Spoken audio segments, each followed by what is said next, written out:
मित्रांनो, FCRA हे जे बिल आहे ते जॉईंट पार्लमेंटरी कमिटीकडे पाठवण्यात आलं, JPC-कडे.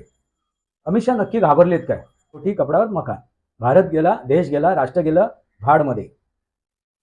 अशा लोकांनी काय केलं? खरंच आपण ह्या देशात उजळ मात्याने मान वर करून जगू शकतो, वावरू शकतो. ही साधी सरळ गोष्ट आहे आणि ती आता स्पष्ट झाली आहे. इन्फ्रास्ट्रक्चर का निर्माण केलं आहे हेच ते वास्तव आहे. वास्तवावरती बोलू काहीतरी. माझ्या शृंखलेला सबस्क्राईब करा, बेल आयकॉन दाबा.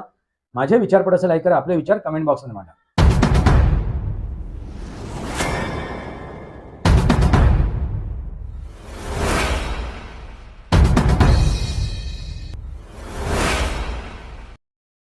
नमस्कार मित्रांनो, वंदे मातरम. वास्तवावरती बोलू काहीतरी शृंखलेमध्ये पुन्हा एकदा आपलं स्वागत. मी आपला मित्र राजेश वासंती सावाजी गिळस्कर. मित्रांनो, FCRA हे जे बिल आहे ते जॉईंट पार्लमेंटरी कमिटीकडे पाठवण्यात आलं, JPC-कडे. अमित शहा नक्की घाबरलेत काय? अमित शहा नक्की बॅकफूटवर गेलेत का? असे प्रश्न आता केले जात आहेत. नक्की काय घडलंय? ही अमित शहाची ही रणनीती आहे, हे आज आपल्याला समजून घ्यायचं मित्रांनो. FCRA कायदा हा लागू करण्याची आवश्यकता काय आहे? तर ह्या जे काही विदेशी फंड विदेशातून भारतात येतो त्याचा दुरुपयोग केला जातोय. याचा दुरुपयोग कोणत्या कारणासाठी केला जातोय?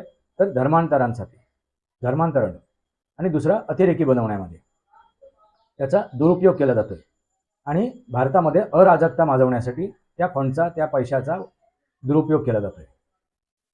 आता ह्या FCRA कायद्यान्वये काय होणार आहे की त्याच्यावरती अटकाव येणार आहे.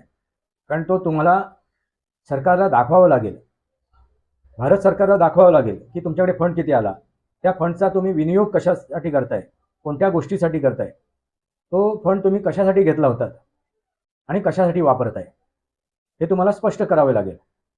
मित्रांनो, ह्या गोष्टीसाठी आता हे विरोध करतायत विरोधक आणि FCRA कायद्याचं उल्लंघन करून जे काय बेकायदेशीर त्या पैशाचा वापर करत होते ते. आता कोण? तर धर्मादायी संस्थांना धर्म करण्यासाठी, धर्माचा विचार करण्यासाठी, धर्माचं कार्य करण्यासाठी हा पैसा दिला जातो. तो मग विदेशातून असो की देशातून असो. मग त्या विदेशातून आलेल्या फंडचा वापर तुम्ही धर्मासाठी करताय की अधर्मासाठी करताय हे जर जाणून घ्यायची भारत सरकारने गरज भासली आहे त्यांना, तर हे चुकीचं कुठे आहे?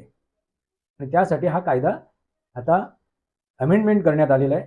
ॲक्च्युली हा कायदा लागू केलेला आहे FCRA, पण त्याच्यात अमेंडमेंट, त्याच्यात संशोधन करण्यात येणार आहे.